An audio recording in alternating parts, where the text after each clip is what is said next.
Hello guys, what is up? Today I thought to myself, you guys have been asking for a long time. I get like a comment every single day, right, saying, how do you learn to play the piano? I say, same thing over and over again. I never had a teacher before. I learned to play by myself. And people ask, how do you do that? So now, guys, I'm going to tell you guys exactly how I did it in this three-part video. I'm going to go for my biography, which is on my website. The link to the website is down below in the description. It's a 2,000 word uh, biography. Pretty interesting. We're going to read it together. I'm going to explain it. And it's probably the most words I've ever written in an essay before, because I wasn't the best behaved child when I was younger. But, yeah, but it is what it is. Let's start with it.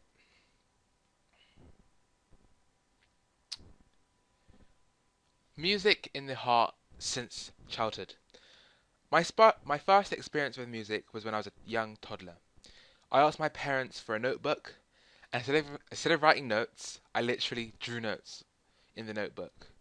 Like, I never wrote words in the notebook. I wrote like little notes, like quavers and semiquavers, that kind of stuff. Of course, at that time, I never knew what they were. I remember sitting in the pews at church and pretending to play on the back of them. So basically, what I did is, there's like pews. If you've been in church before, it's like long seats. I used to like pretend I was playing along with a pianist on the pews, having fun and doing that when I was a child. I used to regularly sit at pianos and pretend to be able to play them. I always wondered to myself, how did I play this magnificent instrument? It was like a new world, a new dimension. It's like there's 1D, 2D, 3D, 4D, and then it's like 5D. It's like, whoa, a new place to be. So, learning the piano. My bad dad is a big part of my music life. He is a saxophonist and an organist, and because you're an organist, you can play piano. My dad is not too normal though. He has strange rules. His rules for him to be able to teach anyone is for them to be 10 or over, and your fingers have to be a certain length. Up to this day, I don't know why he imposed that rule. Because I could have started years ago, and I could have been better. Who knows? Maybe I wouldn't have been better. Maybe it was better for me to start at 10. But again, it is what it is. Go away. You can turn that off. Finally, my 10th birthday had come. I couldn't wait. I was excited. It was like Christmas. 5 Christmases in one, yeah? After more than 5 years of waiting, I've got my present of piano lessons. Probably the best present of my life. It is. It has to be. As he spoke his first words in the lesson, my heart felt as if it was pumping 5 times faster than usual. There's a typo there. The first thing my dad taught me was chords. He told me that there's three main chords used in any song, in most contemporary songs and most, not classical music, but most like normal songs like pop, rock, that kind of stuff. So the three chords are the first, fourth, and fifth in any scale, yeah. So if you're in the key of C, the chord would be C, F, and G major. It was hard. It took dedication, and within 2 months I was quite fluent with playing hymns and gospel music, and with the chords. There was a problem though. Playing simple chord and nothing else wasn't the most pleasing thing to the ear. I wanted to learn how to play the melody. He taught me how to read sheet music, which I still think today is the basics. I'll give you guys a quick tip on how to read sheet music. So when I teach sheet music, I tell them there's two ways. There's two steps to reading sheet music. So the first thing you do is look at any single note. Yeah, is it on the line or in between the line? Now, if it's in between the line, you have four notes to choose from, and it's F A C E, face going up. So the first note in between the line is F. The next one above that is A. Next one that is C. Above that is E. And then if you're on the line now, it's E G D B F, which is every good boy desires football. And that's it. That's how you read sheet music. There's a few other extra exceptions, stuff like that, but that is not 9.9% of it, yeah? You can learn it too.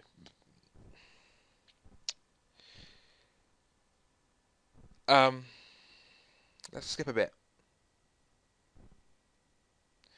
About a year into my first piano lessons, I was able to play most hymns in the hymn book. But up until then, I had never had played for church or the choir. The first time I played in church, it was a struggle, as the congregation was singing the song quicker than I had learned to play. My timing was a disaster. I went through many church services. Where am I? Oh, because that thing came up. I went through many church services, I played like an utter fool. It was embarrassing. And when it came to accompanying someone, don't ask. I had to go back to the drawing board and rewrite the equation. After practicing and practicing, long and long, I completed the dream. I was able to play just about all the hymns in the hymn book and most gospel songs. At this point, I was my early 12-year-olds. Yeah? So I completed my dream.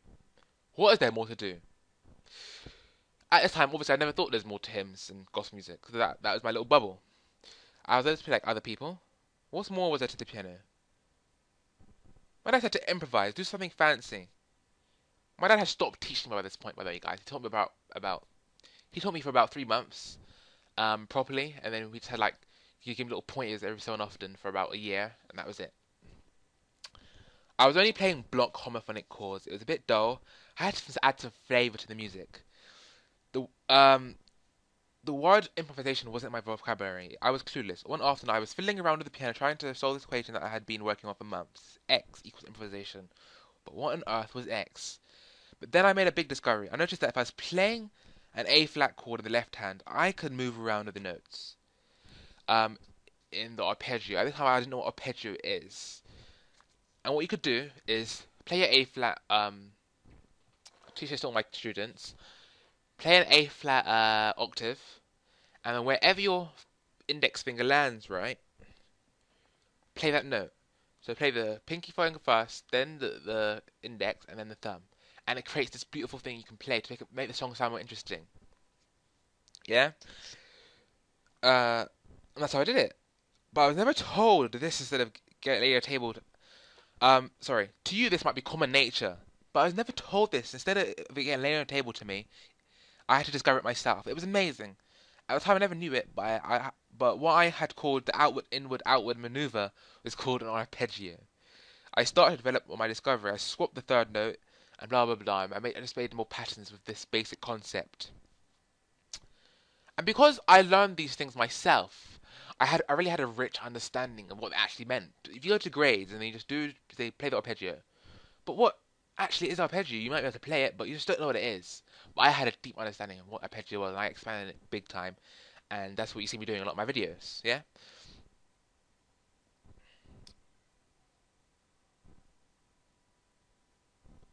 Okay, let's stop the gospel bit. Let's continue to the next part now. So now I can play hymns very well. I added a lot of flavour to them using by the ninth, 7th, and 11th chords. Yeah. I was bored. Hymns were boring me. It was 3 years into my pianist lifestyle. I could play all the hymns and gospel music. Then I thought to myself, why don't I play something other than hymns? I went into deep thought. I finally came up with the song I wanted to learn, Titanic. That was the first ever song I learned out of the gospel music and hymn music bubble. I went on the internet and I searched up Titanic sheet music, and Lord behold, this is like a new thing to me. I found it. I was used to the block chords that the sheet music and the hymns had. No fancy rhythms, sorry, nothing special on the left hand. It took me hours to learn it in the duration. It took me hours to learn in the duration of about 7 days. I had to learn a quicker and easier way to learn popular sheet music. I applied what I had learned about arpeggios into popular music. Hours now turned into minutes. I went sheet music crazy. I printed off probably about 500 sheets of paper from since I started and about now.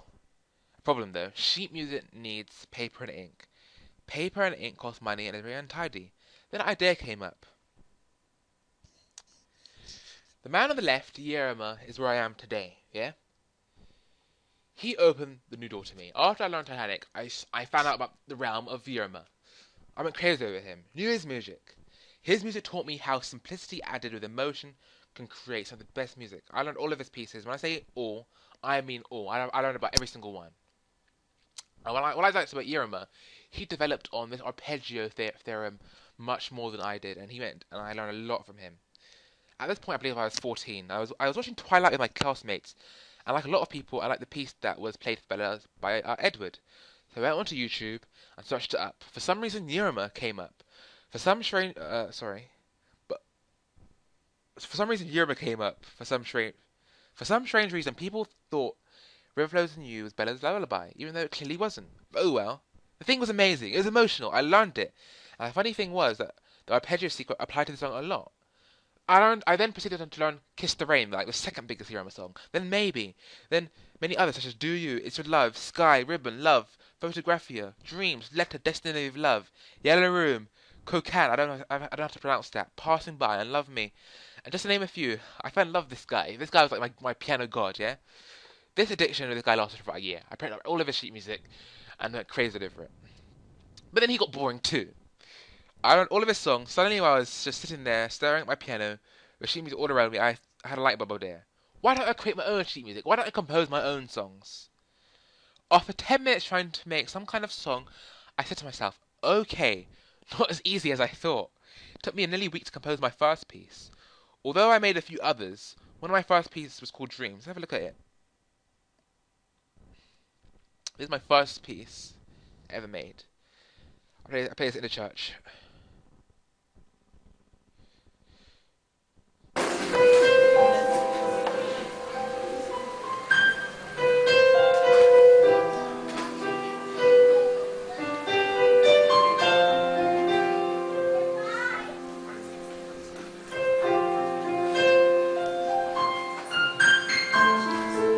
So at this point I was about 14, and this was the stuff I was playing at that time.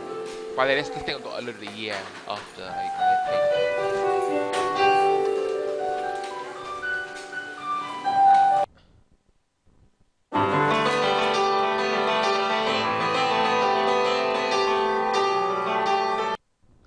Okay, that's where I was. As you can hear in the video, it was a bit unorganized and the musical ideas weren't really flowing properly. I haven't got any other videos to show you, but since then I've gotten better at composing. I've went to many concerts, churches and playback compositions. I've only stopped playing them about a month ago. Current date, that was the 12th of the 5th, 2012. English, date, sorry. Yerma changed the way I thought about music.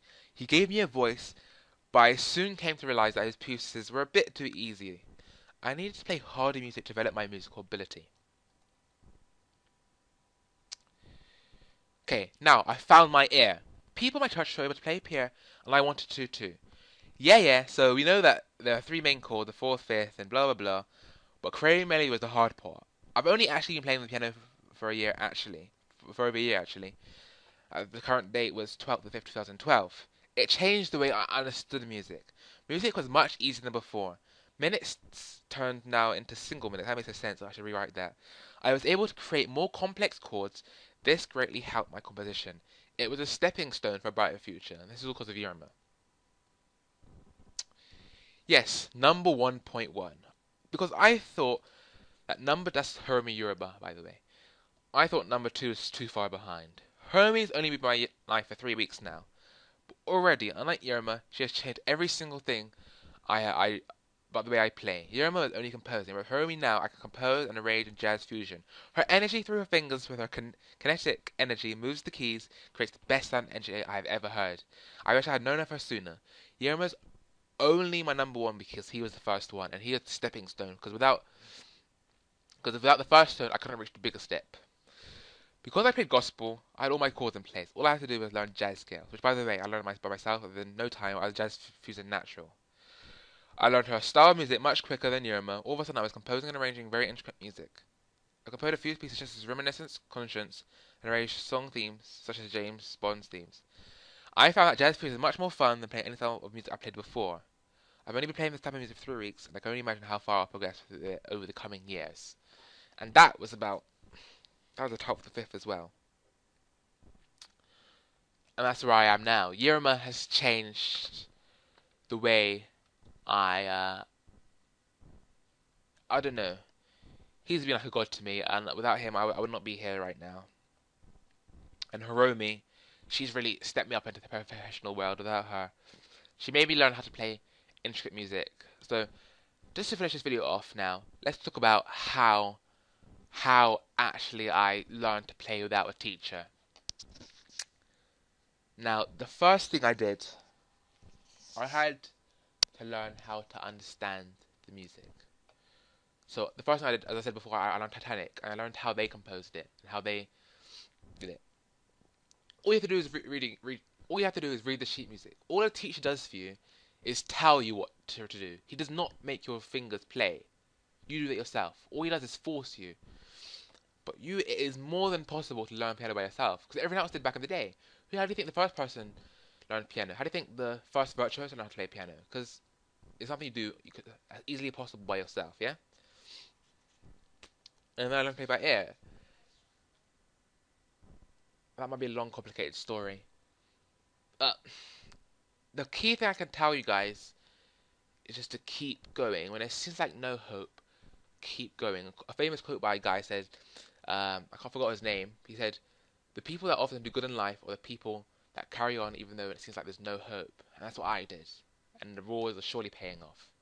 And guys, that's my biography. I hope you enjoyed it.